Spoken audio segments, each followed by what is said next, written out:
What makes you feel the most vulnerable? Being on camera, talking, what I feel like to myself makes me feel the most vulnerable.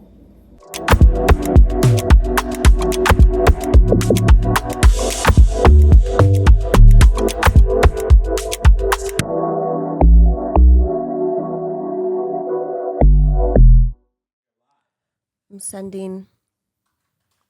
My sister Christina just texted me, or was just calling me, and I'm filming. Can I call you later today? Love my sisters. Honestly, hit the jackpot with my sister and my brother. No, no, I don't. My brother hit the jackpot on my siblings. Hi. Where to begin? Um,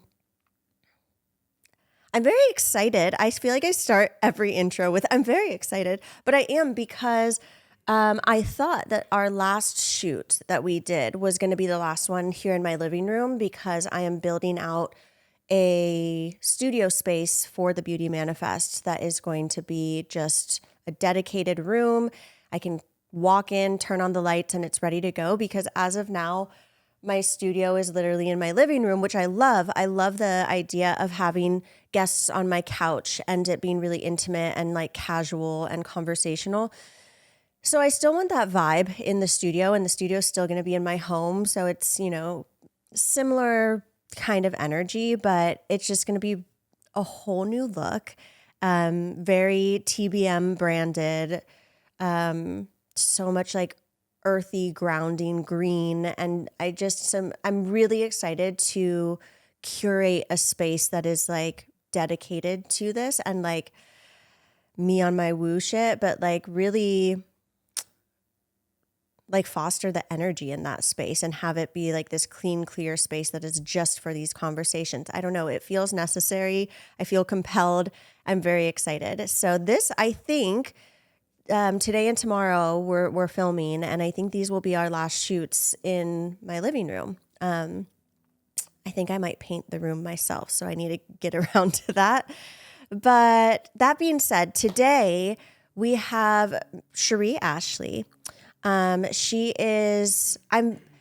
seems like a really kind of perfect guest for this podcast from what I've kind of glanced about her on. Like I said, I don't like to do a ton of research because I want these conversations to be organic and, like you're getting to know them with me. But of course, I always know the important things. Like she is the founder of Osier Skincare, and she really founded it on the basis of not necessarily being a beauty expert per se, but more so the focus of her experience in recovery and being a recovery advocate. And she owns a recovery treatment center as well. And that is so much of what seemingly inspired her to create a skincare brand, a wellness brand that is based on self-care and self-love and how to take care of yourself in a really meaningful way. So I'm excited to hear more from her about that and kind of what inspired her. Her story seems like it's going to be very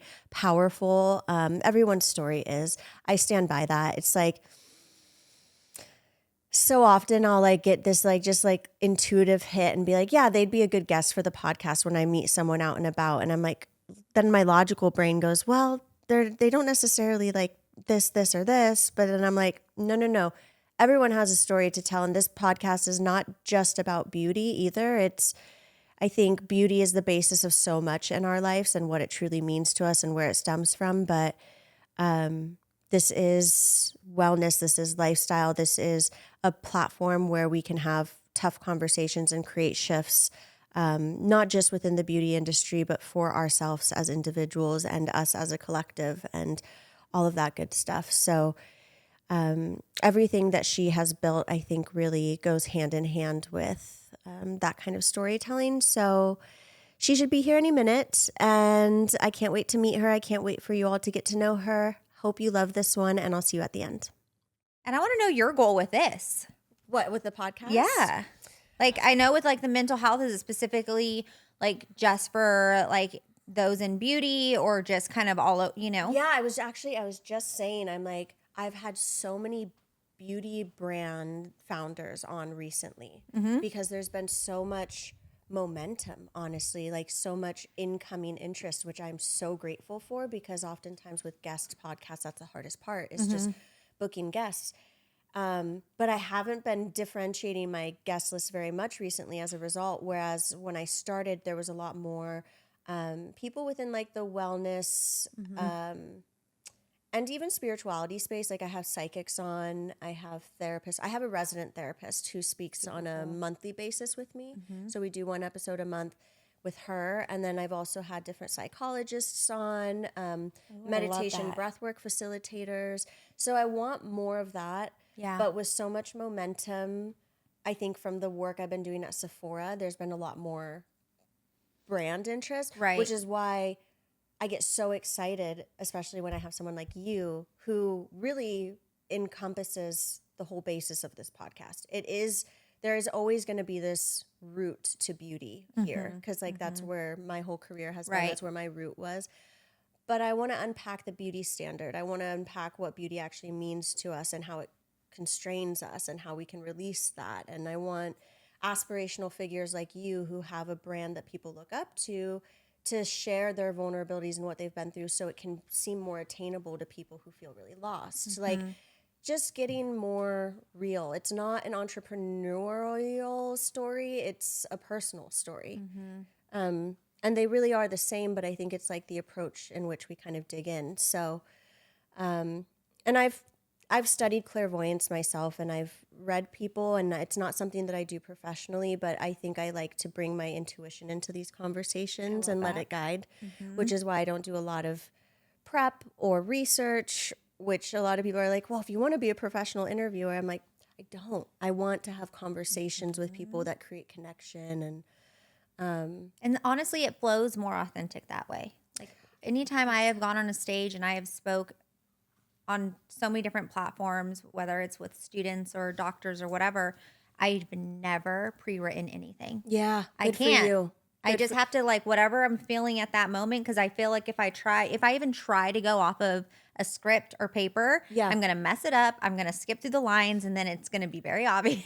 When you're not present. Yeah. Like, I think it's so important when you are having, like when I do panels or I'm on stage speaking with people, even if I'm just like hosting Sephora or whatever, it's like, I want to be present. Right. Because I think that energetically the audience can feel that connection. And if you're just like going through a memorized line, you lose a bit of that. Right.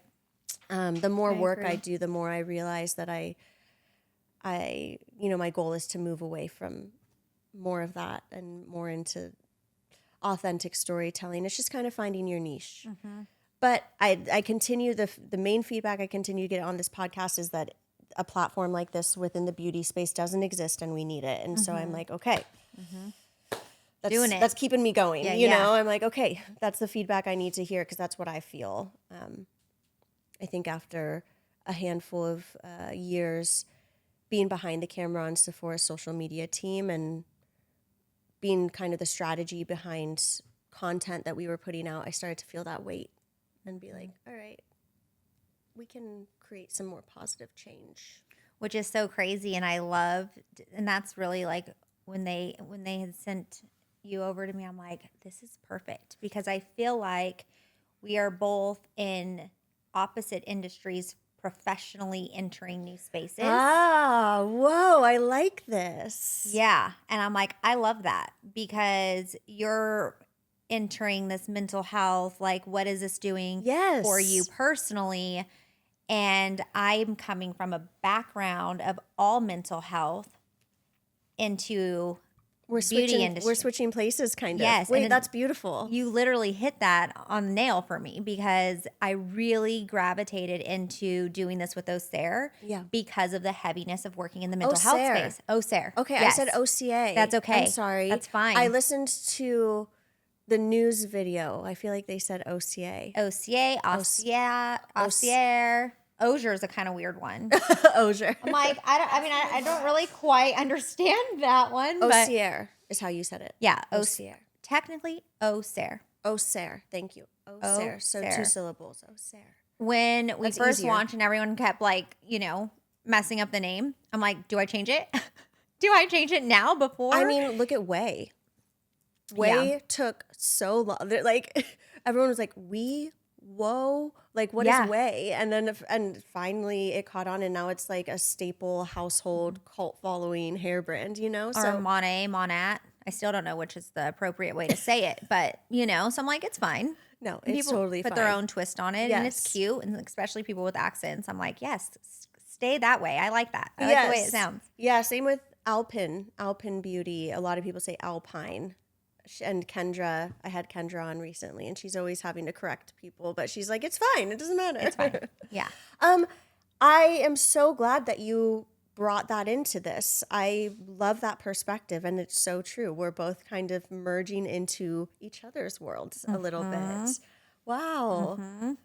Okay, well, before we even get too far into this, I always like to have my guests introduce themselves because, in your own words, I can read off your bio, but I feel like it means so much more, and you're probably much more than your bio is. So if you wouldn't mind. Well, thank you so much for having me. Yeah. I'm so happy to be here. My name is Cheree Ashley, and it's like where to really even start. I will start with I am a mother of 3. Very busy kids in sports, a wife coming up on 10 years. Oh, congrats. Thank you. Yeah, my family is my everything. Plus I have tons of fur animals and farm animals, and it's just my happy place. Home is my safe, happy zone. Wow. In recovery 14 years. Congratulations. Thank you. It's been quite the journey from a really, really dark place to a really bright place today where my life is. So I'm very, very thankful.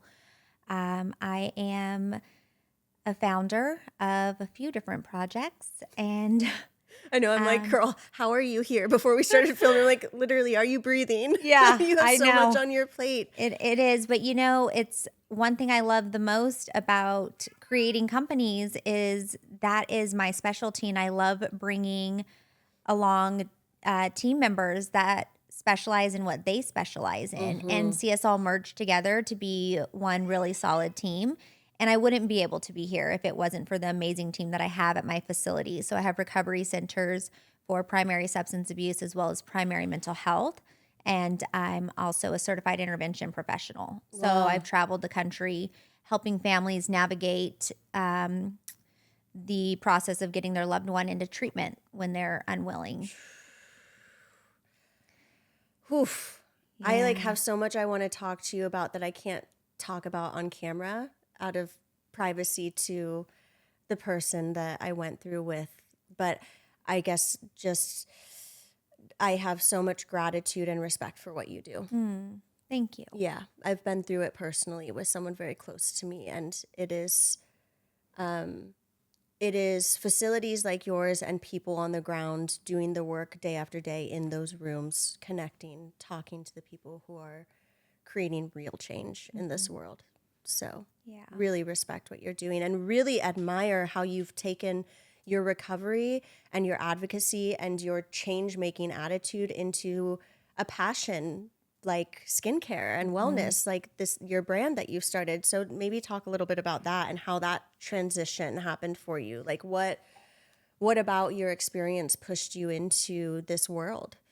Yeah, it's wild. It's wild how, I was talking a little bit earlier with you when I first got here about patience. And it's really hard to look at a door closing and try to understand why it may be closing at that moment or just not going in that direction or the time isn't right. And it's one of those, it's cliche, right? And people say like, oh, if it's not the right time and God has a plan. And you hear that advice constantly, but it's really hard to take that advice when you're in it. Yes. And through my recovery journey, I really gravitated towards things that made me feel good every single day. Skincare was one of them. And working out, sitting in a sauna, I'm years of sitting in the sauna. People are like, how do you sit in there for so long? But it's just what makes me happy. It's what grounds me. It's what sets my intention for the day. And, coming from a place of wearing makeup for 7 days on end and reapplying and just really at a really low place in my life and really hiding behind that makeup a lot of the times with what I was going through, that I never thought I'd see the day that I really cherish and love bare face. If I'm in front of a camera or, doing things of this sort, I will put makeup on. But the first thing I do is take it off as soon as I get home. I feel you. I'm on the same page. And I think so many women have that experience where the beauty standard and what is advertised to us as acceptable is just like shoved down our throat our entire childhood. And we hide behind it. Like so many of our suppressed insecurities and are we good enough? And I think that's a very through line in this podcast is talking about where beauty is actually stemming from and what it means, because beauty is not just a makeup look or what you look like when you put together your outfit and your hair and your beauty is the energy that you exude. And I think you probably know very well from your journey in recovery that when you are able to do the internal work, create that change, and you feel that energy shift, it shows on the outside. You have a glow up. Like I've experienced it myself. And so I think it's so important that more people talk about the importance of it and deciding that for yourself, not letting other people tell you when you should wear makeup or when you shouldn't wear makeup or how you wear makeup. It's like, it's self-expression. Definitely. And being a mom too, especially this season of life where running around and so busy that, there's not what I used to do is when they were babies with play dates and want to get together for coffee and let the kids crawl on the floor together, that doesn't exist anymore. We're running around like Uber drivers now. And now it's like being invited for a friend's dinner. It's simply like, I'm sorry, I can't tonight, because I'd much rather sit at home with my book and a mask on and put a fire on. And that literally is my comfort zone. Like it really, really is. And just the simplest thing as far as my routine goes, really brings me so much satisfaction and gratitude. And so when creating Osier, it was, a passion project. And I saw this need for my clients who would come in just, we have clients come in just so broken. Really broken, mentally, spiritually, emotionally, physically, you name it. And I really just wish I could do before and after pictures for everybody, because you can't even recognize some people. I was one of them where it's like, oh my gosh, I was just so broken.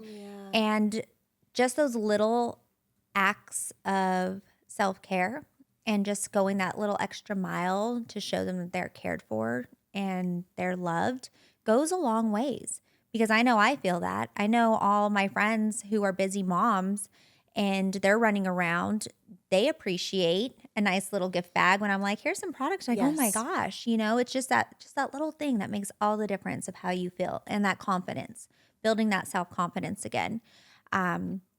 But working, I would be lying if I said my job was easy, because it's really hard.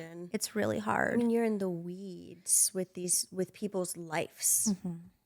Literally crisis, fear, codependency, enabling, all of it, And people coming in a space where, they don't even know if they want to be here anymore. 100%. And a few years ago when I really decided to move forward with this, Osier was more than, it was, the idea of it was more when I created it than just skincare. So down the line, if this makes it, it will. There will be more that comes. I got that from your brand. Like I got that it's a wellness brand. Yes. So there's like other things to me for sure. And it was like, okay, do we launch that first or do we launch this first? And I was kind of trying it both at the same time and leaned a little bit more into the skincare and said, let's start here. But, Osier has a lovely meaning, and it stands for the willow tree, and willow tree means new beginnings. Yes. So it really just is what I believe in every day through the facilities, every day through life. I mean, I never know what's going to hit the fan during the day. And I am so thankful when I know tomorrow is a new beginning. It's a new day. I can just start fresh. I can go to bed, close my eyes. What is your day-to-day like? Like, are you in the facility most days? Are you? I'm not. Okay. I'm so thankful for the amazing team that I have. I have strong teams across each facility. And so we have a large team of doctors, psychiatrists, therapists, counselors, residential and detox techs, admissions counselors. And so everybody does a phenomenal job to keep the wheels turning and helping people 24/7. So I'm very thankful for that. It really is, every day is different.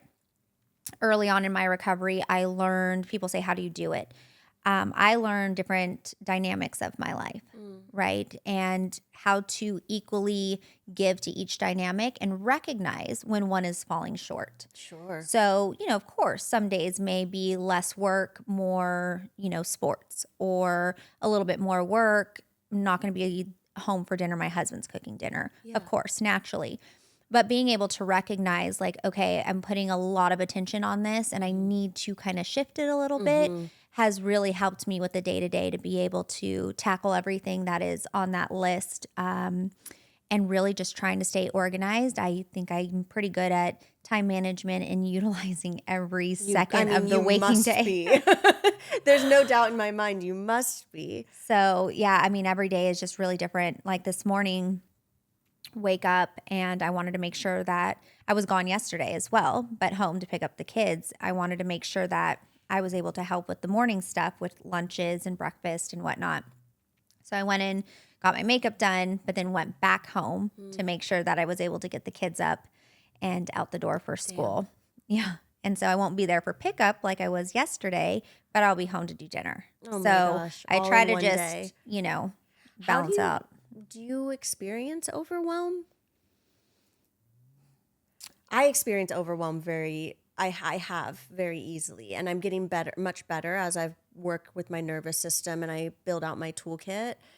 But like juggling as many things as you are, and not only as many things as you are, but like very high priority things, very like people's lives at these facilities, your children's lives, like your family's lives, the change that you're trying to make with your skincare wellness company. Like these are very purpose-driven initiatives that I would imagine mean a lot to you and you hold very deeply. Yeah, I would say when it comes to feeling overwhelmed, I tend to get overwhelmed if it's experiencing something I haven't yet experienced or worked through. Okay. So, as time has gone on, you're like, girl, I've seen some shit. Yes. Literally. I've seen most shit. Things that I felt was really going to break me. Yeah. Like, I don't want to do this anymore. Yeah. I'm going to curl up and be that little girl inside now. I'm not this big macho woman who can handle it all. It's like, but I can't. Somebody come to my rescue, you know? There's been those moments that I'm like, can I continue to do this? How long can I work in this field? How long can I take the beating of a worried mom in crisis that needs to blame somebody for her son's addiction? And let's just blame the last facility. And actually, I don't want to talk to the staff members. I want to talk to the owner. And she owes me something because she didn't save him. Those are really hard things to have to sit there and say, like, okay, I understand where they're coming from. Yeah. Or, you let them leave. This is your fault. They relapse. I'm going to sue you. I can't. I instantly take that personal. How do you not? Yeah. But I'm working in something that is in a field that is so desperately needed. Yes. And we're such a mom and pop facility is what we call it. Everybody who walks through the door is our family. And I understand that. My mom was that mom calling in crisis at one point. Yeah. So I get it, but it's hard. And so as time has gone on, I've built thicker skin with it. Right. Until I come across something that I have not dealt with. And I'm like, okay, I've never gone through this. I've never navigated this. How do I do it? and working now in this space and trying to navigate the beauty industry has been really challenging. I mean, it's hard. It's hard. Any business that you start is very hard. But So true. it's one of those things that you keep going, you stay on purpose, you stay on point. You're trying to do the things that are going to work and try the things that aren't working and say, okay, I'm not, because I don't have the financial resources to just throw it towards this and hope it sticks. Right. It's like, okay, I really need this Be help. very intentional. Very. And it's really hard because I'm coming from a world that is relationship built in hospitals and amongst other programs, therapists, very feet on the ground, relationships, not at all social media. And now I'm entering a space where it's all social media. Yes. And I need to be putting myself out there more, which is not something I needed to do for over a decade. And, now I'm trying to figure out, okay, how do we fit in the social media world? And I'll be just completely honest, the whole influencer and, okay, well, I charge this much for a post, this much for a story, this much for a reel. And I'm like, what? Yeah. Can you just try it? Maybe you're going to love it. Yeah. Can you try it first? I think that's been a really big pain point for a lot of brands, like self-funded brands. It's like you want to get out there and just, support the content creator cycle that it is, but there's no entry point for a lot of these brands at the point that it is at now. So I hear you. And it's like trying to break through that and find the people who also just authentically love your product. It's been interesting to see. I think there's a shift happening in the content creation space with brands that they're leaning more into their community versus the content creators, which I'm not saying whether I feel here or there about, but more so I can understand why. Because it's the influencer industry has gotten so big and so hard to enter as a brand that it is. I think, when you're starting out, you got to get creative. Yeah, you have to. You have to try a little bit of everything, but, really just entering different rooms and spaces, it's very interesting to me to see, oh, I know you're the founder, but I'm going to push you aside and roll out the red carpet for this person because they have X amount of followers. And now you're in competition with that. And it doesn't sit It doesn't right feel with good, me. does it? It really doesn't. Yeah. No, because I work really, really hard. And if Yeah. somebody sits there and listens to the story for 10 minutes and Yes. understands where I came from and how hard I've worked to create the companies that I have by myself, I mean, it takes to me, a strong person, you Yes. know, and being a founder takes a lot of work. You are the decision maker, the good, the bad, the crisis, the right nows. Like it all falls on you. I don't have anyone to turn to and say, what do we do? I lean on my team to say, can we make a team decision? Right. But right. at the end of the day, I make the ultimate decision. And that's either going to drive the ship forward or it can crash and burn if I don't make the right decisions.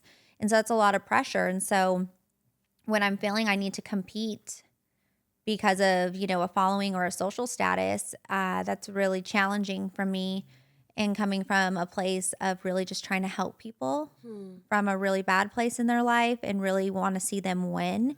No, and to have such like a surface level barrier is so defeating when what you're trying to do stems from such extraordinary lived and life experience and like the change you're trying to make. Like I think that, even experts in the beauty space, beauty directors, beauty editors have come up against this frustration with like the booming influencer market because it's like that expert point of view can get pushed aside for numbers, for followers. And I do think that that's shifting. I do feel like that they're like in the beauty space, people are circling back to wanting to listen to the founders, wanting to listen to the experts who have a little bit more time and experience under their belt. So I really hope that people hear your story and what you've done. And because when they do, there's just no way not to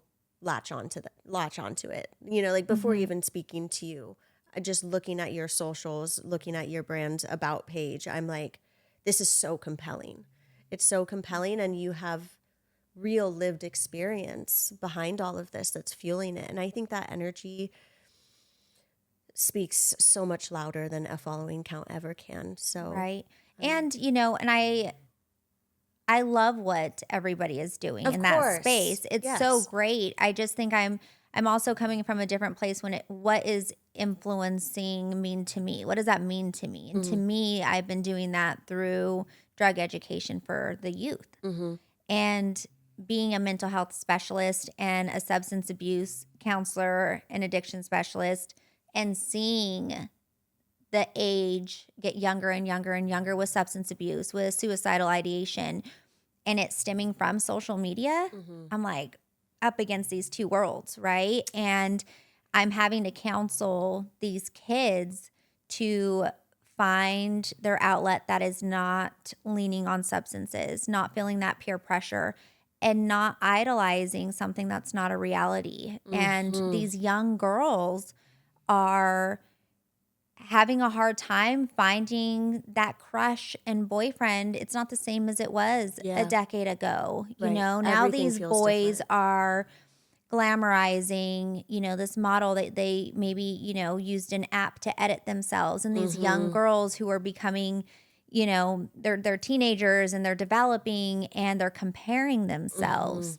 to this, and they're not that, as that's not reality. They need to feel beautiful with who they are, but it's hard. So here I'm trying to you're speaking my language. This is the weight that I was feeling behind the camera at Sephora. And, you know, I did all of the analytics, reading the comments, looking at the engagement, seeing like the online bullying that was happening. And I've talked about this here, but it's the more vulnerable I could get someone on camera, the more real I could make them, the less bullying, the less hate, the more positive engagement. And it's just, it's so sad that you have to push that out of people in order for there to be that connect online. Right. But I'm very glad that someone like you is moving into the beauty space, because we need more people like you who are willing to look at what influencing actually means. Right. And feeling confident in your skin without the filter. Proudly, if you are on social media, proudly posting, you know, barefaced, no filter, and feeling confident in that. I'll never forget, years ago, I had a friend of mine who loved the filters. And trust me, filters look beautiful on a lot of people. I try to veer away as much as I can from them. But I didn't. I posted a photo and I didn't have a filter. I never used them, really. If anything, it's like the color change, right? Yeah. And she's like, oh my gosh, you need to use this filter. It will look so much better. Oof. And I was like, oh, rude, you know? And when I see people that just naturally and confidently are able to just post who they are, I love that. Like, yes, you see the travel in this and it seems like, wow, what a cool life. And it is. It's a great life, and it is hard. And no one's going to just put the negatives, of course, but letting people know, and it's starting with our younger generation, because we are influencing them. Yes. We are showing these kids, you know, what it's like and what path are we paving for them. You know, that's the biggest goal for me. Absolutely. I want to ask you, if you're comfortable, I would love to ask you about your journey, because now we have a sense of the work that you do and the work that you have been doing and what inspired your skincare and wellness exploration. But I would love to hear more about you personally and what kind of inspired your entire trajectory. You grew up in a small town, Hollister, in Northern California. Yes, very small town. Everybody knows everybody. And I would say I had a pretty good childhood. I mean, I had a great childhood. Yeah? Yeah, I really did. No complaints there. I was raised by a single mom who worked really, really hard. I can see where I got my work ethic. I was going to say that makes sense. And my Grammy, if you ever come to any of my facilities, you'll see her still tinkering around, her and Papa. Everybody knows Grammy and Papa, and they have their little BFR name badges. Yeah. They're the best. We have clients from years ago that will call just to check in on Grammy and Papa. It's the sweetest thing. So when you say you guys are mom and pop facilities, you're not joking. Nope. That's incredible. Yeah, they are amazing. So it's great because I've pulled them out of their retirement life to keep them busy and helping around the facility. That's great. Yeah, it's good. It keeps them young. So they were around when you were a kid too? Yes. Nice. Very close. It was my grandparents, my mom, and then my brother and I. Nice. And so it was very, very small. We're still all very close. I had dinner with all of them last night. Where my husband's like, you guys are really, really close. I did not, but dinner wasn't raised that way. But things kind of just took a turn when I was out of high school. I moved to the Bay Area. I was working as a cocktail server and living with a boyfriend at the time. And we had went through a really bad breakup. And I started trying and mixing prescription pills that I got from one of the bartenders and alcohol and coping in that way. Yeah. And so that really just downhill spiraled. My mom was a really, good person. Never experienced. I don't even think she's ever even smoked weed, that woman. Oh my goodness. So she just didn't know what to look for. Oh, sure. Mm-hmm. Yeah. She didn't know what to look for. She didn't recognize it. And then as it progressed and it got worse, my brother, who currently is struggling, he struggles. I'm sorry to hear that. And he was like, you need to help her. She needs help. She's struggling. And so my prescription pill addiction quickly led to heroin. And which is so sadly so common in our country. It is. And what's absolutely, I speak on a lot of recovery podcasts as well. And what's crazy is we don't even see heroin nowadays. People don't come in for heroin because fentanyl's taken over. And it's a whole other monster. It's a beast. And I can honestly sit here and say that I'm thankful that it was just heroin. Whew, yeah. Who says that? I know, but full body chills. I feel you. Because that, I don't think I would have survived. Yeah. Fentanyl. I really don't. And I'm so, so thankful, for my recovery. Back then, drug charges were felonies. And today they're just slap on the wrist misdemeanors. I mean, I can go down that's a whole other conversation. Yes, that's its own episode. Yeah, for sure. I was fortunate enough to go to jail. I detoxed in jail 5 days too long, I say. I felt like it was a lifetime in there. It was horrific.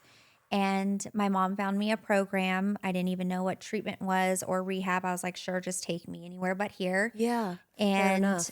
I'm so thankful because that program saved my life. I've been sober since. I started working in the field right after my program. Wow. And yeah, I've made recovery my life. Wow. And helping others.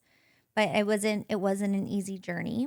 My gosh, I mean, you can sit here and say the words of I detoxed in jail. Like that is probably such a, I don't want to say defining because it doesn't define your life, but that changes something in you. I mean, that experience, it's like you can say those words, but to really realize that kind of experience and what you went through and then coming out of that and being able to move into that work, you kind of dove right into it.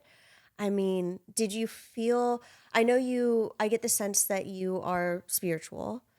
Did you feel guided through that? I hung on to a lot of faith. Yeah. Yeah, it was really hard.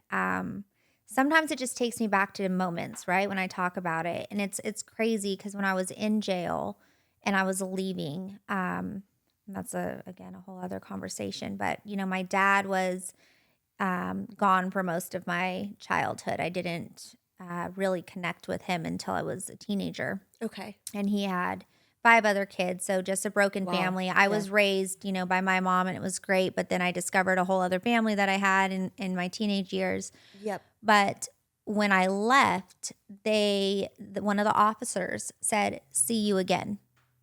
and based it off of some of my family's reputation, right? And I was like, oh, I cannot believe that's her advice to me. Is that what I'm going to be, a statistic, and I'm going to be back in here because I came in here once? I held on to that. Those were the best words I ever heard. Her telling me that, during my hardest days, would be like, nope, push through. So interesting, because I'm sitting here being like, gosh, what a dark internal environment that person must live in to say something like that to someone who's going through what you were going through. But at the same time, like, for you to be able to take that and like use it as fuel, fuck yes. Excuse me, but like, major fuel. You're incredible. So the crazy thing about that is when I started working in treatment, I went to court for a client that I did an intervention on. They had a court case pending, and so I went with them to say, like, they're going to treatment, whatever. I can't remember exact details. But I'm standing there, and there's an officer standing in the corner. And she keeps looking at me, and I'm looking at her, and I'm like, is that the same officer that said that to me? I think it is. And she's looking at me, doesn't recognize me because I look getting chills. I just look so different, like night and day. And I'm like, do I, don't I, do I, don't I? And I finally went up to her and I stuck my hand out to her and I said, nice to see you again. And she just looked at me like, oh my gosh. Wow. Crazy. That is so powerful. It's wild. Yeah, it's so crazy. I think she actually just recently got baptized at our church. My mom was saying, she's like, you should go tell her. I was like, no, because I don't want to make her feel bad that she said that to me. She goes, no, but those words they actually did help you. They helped you. Yeah. So she was saying that. Who knows? Maybe she was saying that in a way of like, this is what we usually see. Yeah. Who knows? Yeah. And it was like a tough love version of it. Yeah. Could have been. Yeah, you don't know the intention behind it. You hope that someone would say, we hope not to see you again. Right. But like, I'm good for you for approaching her, because I bet that was really healing for you in a way. It was. And, the early stages of treatment for me, I'll never forget, we couldn't have family visits for a while. We couldn't even make phone calls. And my mom sent me a little care package, and it was like my favorite lipstick color. And I just cried for hours. Like, oh, she still loves me. She still knows my favorite lip color, and I can't call her and I can't tell her thank you. I can't say sorry. I'm terrified right now. I don't know if I'm going to get through this. I'm withdrawing. I'm craving. I don't know what this process is going to look like. I don't know what my day-to-day is going to look like. But I just held on to that lipstick like, okay, my mom's that lipstick told me that like I wasn't losing my mom. Oh my gosh. And yeah, I mean, it's been such a crazy journey, but like with the facilities and the clients who come through, I don't forget. I sit with them and I just, when they have that fear in their eyes and they're crying, I just hug them because I get it. Mm-hmm. I'm like, you can do it. And my biggest piece of advice for people that are struggling, and you don't even have to be struggling with addiction. You could just be at a turning point in life of not knowing what to do. I mean, look, I'm sitting here hoping that I can make it in this, beauty industry, completely different industry. Yeah. And, this is so new for me, but I'm doing it. And I've put a lot of work and effort into it. And I'm following my passion. No matter what your life has been, where you've come from, whether you have, I don't come from a family of business owners or entrepreneurs at all. You just had the audacity. I was eager to learn. Yeah. If I can overcome addiction, that should have taken my life and would have taken my life. And I was able to face death in the face and overcome that. Yeah, all of this is easy. I can take a hard day. Sure as hell gives you some perspective. Mm-hmm. And it's like you can do it. Even if you're doing a career change, you can do it. And that's one thing I want people to understand. Like through my journey, I share it in hopes that it resonates with somebody, whether they're personally struggling or they know somebody that's struggling, it gives them hope that people truly can turn it around. I've seen so many individuals that have done multiple programs. I'm fortunate that it was one program. That's not everybody's situation. Yes. You know, and some people have gone through 10, 15 programs and then enough's enough and they do it.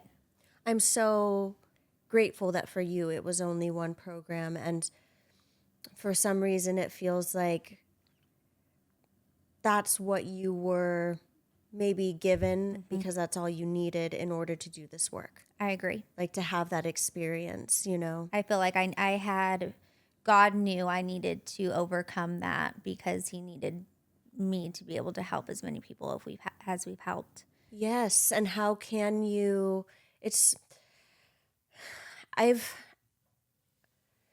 I'm really inspired talking to you. And again, I very much so believe in things working out in a way because they're supposed to. And oftentimes when I sit here and I have these conversations, more often than not, something is going to shift in one of us. And I hope something shifts in you today, but I know something has definitely shifted in me listening to you speak, because I'm sitting here thinking about my lived experiences and struggles that maybe I haven't shared as vulnerably. I do share a lot. I don't always share the specifics. I don't always share the details. And I think I'm curious to ask why. You know, yeah, because I'll get online and I'll be like, I'm going through something really hard right now, and I'll express that like I'm feeling a certain way, and I don't necessarily share the details. It's been different things. I've had a lot of death in my life. That's been an easier thing for me to talk about because the person is gone, and it's really my experience. I think my experience with drugs and alcohol is something that I would like to probably talk about more, and I'm coming up on realizing that. I don't think I realized until recently how tumultuous my high school experience was with drugs and alcohol. I started really young, and hard drugs in high school too, you know, and I was very lucky that I didn't fall into an addiction with it. But I've lost more friends than I can count on my hands. And so that was a hard thing for me to talk about, I think, because I've been worried about the perception of me, especially if I'm honest, I think as a ambassador for a company like Sephora. And that's something that I'm realizing doesn't need to be true, you know, and I want to share more of that now. Another one is, you know, I recently went through a breakup it was essentially a divorce. I was with my partner we were engaged and we were together for 11 years, and we owned our homes together and our cats together and everything. And I haven't even really said that out loud on camera. You know, I've made it clear that I'm going through something, but I want to protect his privacy as well. He's a pretty private person. So I always kind of come up with these little excuses, and at the base of it, there's a fear, I think, in maybe how I might be perceived. And I'm in the process, I think, in a very big way, breaking through that. But sitting here with you right now, having this conversation and listening to you speak has definitely shifted something that I can feel that like, okay, I want to do more of that. So thank you. Yeah. Yeah. Yeah, I know it's hard. I mean, fear is a very real thing. And, you know, who knows? Maybe I wouldn't have been as open and honest with my situation and my story if the career industry were opposite. You know what I mean? If I had entered, you know, the dental industry or whatever it may be, maybe I wouldn't talk about it as much in fear that that's going to, you know, come back. One thing I've learned, even entering the beauty space, I'm so used to talking about my story because I live in a world where we all get each other. Yes. But it was like, okay, I'm going to my first, you know, PR pop-up, and how open and honest do I get? How much do I share? Wait, maybe I shouldn't. Do we talk about, you know, our goal with the percent of proceeds going towards helping people that are struggling with substance abuse and addiction? Do we say that? Because if we say that, they're going to ask why, and then I'm going to share my story. Am I going to scare people off? You know, these were things that came up for me. Sure. And my team was like, what? Who are you even saying that? This is who you are. And that's what they'll Don't. connect to And I was like, okay, inspire people.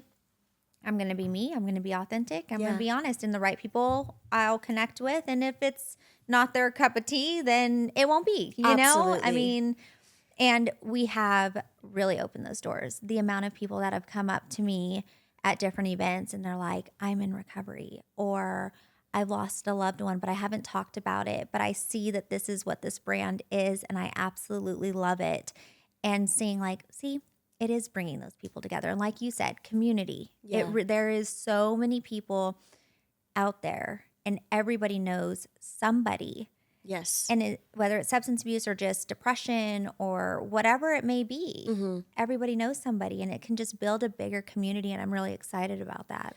Absolutely. Yeah, I think, it's been such a focus for me on like, well, talk about depression and anxiety, and kind of that was my entry point. And I think there's different levels to our authenticity. I've been peeling the layers off of my onion, if you will, well, our whole lives. But definitely during the pandemic is when my mental health hit rock bottom. I didn't know if I wanted to be here anymore. And it was the depths of it, And I think that each layer comes off and we can dive a little bit deeper. And the more that I do, the more abundance it brings into my life. And I don't mean just like financial abundance. I mean like abundance in the sense of connection and community and joy and release, and my energy feeling so much better. And I think hearing your story and what inspires your brand will only make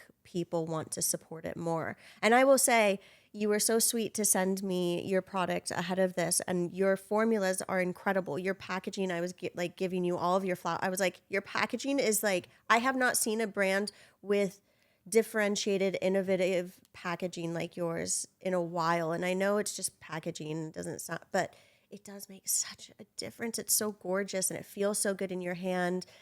The funny thing is, it was supposed to be green originally because of the willow tree. Yeah. And so we went with the green packaging, and it was almost just set in stone. And I'm like, I don't love it. I'm going to change it. You got Everyone's that like, hit. What? Like, we worked, months on the packaging. And I'm like, it's not me. Yeah. Like, it's just not me. I wouldn't buy a green. Green wouldn't stand out to me. Yes. I like black and white. Yeah. I like neutrals. And I'm going to switch it. And that's what I'm going to go with. And I want it to be unisex. I want it to be able to be for men and women. It definitely reads that to me, which I think is hard to do. Yeah. Well, and I had started trying different formulas for men specifically. My husband's my guinea pig because he struggles with rosacea and he has extremely sensitive skin. I have sensitive skin, but he's like on another level. Oh, you have the perfect test dummy. Yeah. And he's like, I don't even care for the men formula as much as I like the original. Like, this is simpler for me, and it's more gentle and not as harsh and tight. And I'm like, well, then why am I even looking at doing two different ones? Like, that's the whole purpose I did of the black and white, is that it can be for both. Yes. I think naturally women, it's more women focused, of course, because it's the beauty industry, but it definitely is for both. And a lot of men do use it. And it gives anyone who identifies on any level the ability to enter your brand and just experience it without any parameters. Right. It's just like, it's skincare. We all have skin. We all have skin. And we all have the need and desire for self-care. And I think what I love so much about what has inspired your brand is that so often we get caught up in this story of self-care in the beauty industry. Like, oh, you put on a sheet mask and it's self-care. And it's like, yes, it can be. But what is the intention behind it? Where is it coming from internally? What is the energy? Is this a ritual for you? Are you present while you're doing it? I found breath work through my skincare routine, because in between each step, you're supposed to let it dry. And I started to take breaths, and I was learning how to meditate. And I was like, oh, maybe I'll start to do. And breath work is what healed my nervous system after a bunch of antidepressants that kind of messed it up for me. And so I just love what you're doing, because I think the basis of your brand is that intentionality, is that presence, is that shift that we're trying to create in ourselves through our beauty rituals, not the person we think we're supposed to be or look like or, hide from or whatever it might be. 100%. So I'm so excited for you and to see where this goes because I believe in what you're doing in a really, really big way. Thank you. Yeah, absolutely. I appreciate that. Absolutely.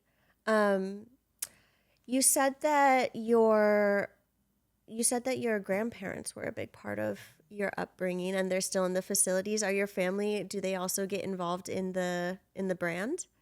They do. They're part of everything. They're the best. I love that you've also gotten closer too, like as you have gotten older. They are the best support system. I mean, they've just with everything. They've always, when I started the facilities, I didn't have any money. I had a credit card with $5,000 limit on it. And my family thought I was absolutely nuts that I was going to start my own detox program. And they're like, with what? I'm like, well, my best friend's mom was in recovery. I think she's like 30 something, maybe 40 years now. But I kept calling places like, can I rent your house? Oh, what for? I'd be honest with them, click. And I'm like, gosh, I guess I didn't think about that. People aren't going to want this in their home.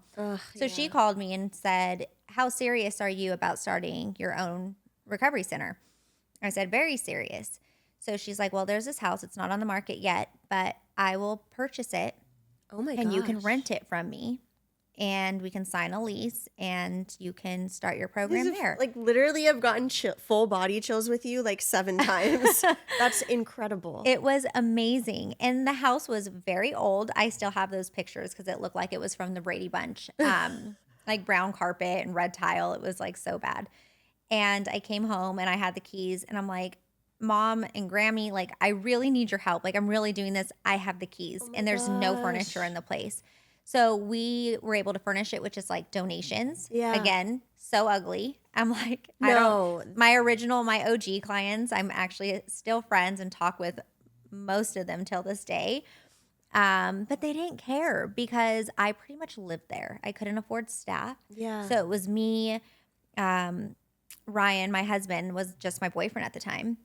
Him, my mom, my grandparents, my Grammy would cook and they would help me with transports and I would do day shift and night shift and the counseling and the phones. And of course, back then it was 1 or 2 clients at a time. It was so small. But they, no questions asked, what do you need? And I'll help. And they've just been helping ever since in that way.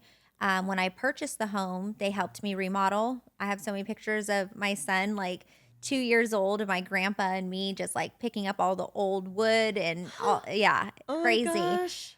But yeah, they're very supportive, whether it's helping with the kids and my mom taking my daughter to horse lessons so that I can, do this or that.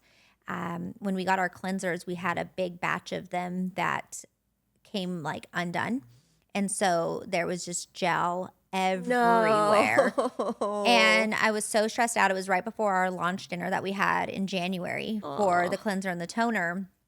And I was like, what am I going to do? We need those. We can't wait for the whole order because this is happening in like a week.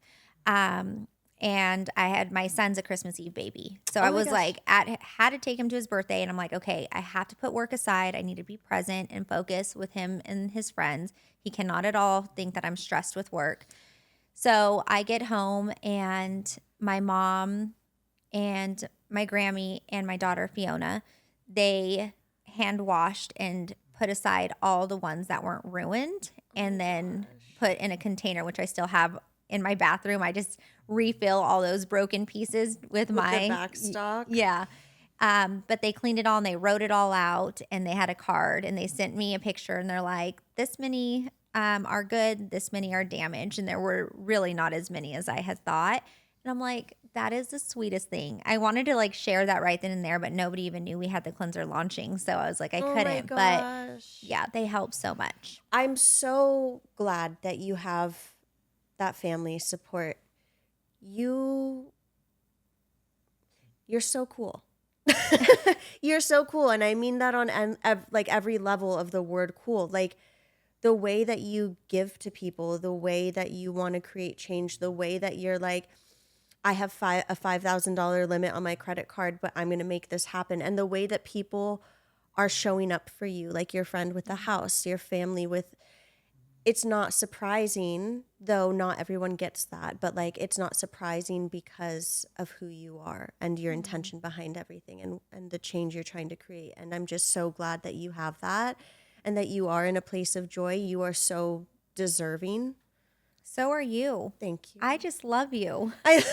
I love you too, and you're so pure, and I really appreciate that, because I hate to say it, but you don't get that nowadays very often. I know, especially. I mean, I hate to say feel especially, people's energy, and I love that you are just you're pure with right intentions. We're trying. I feel that we're trying. Yeah. I mean, I just really want to create positive change in this world.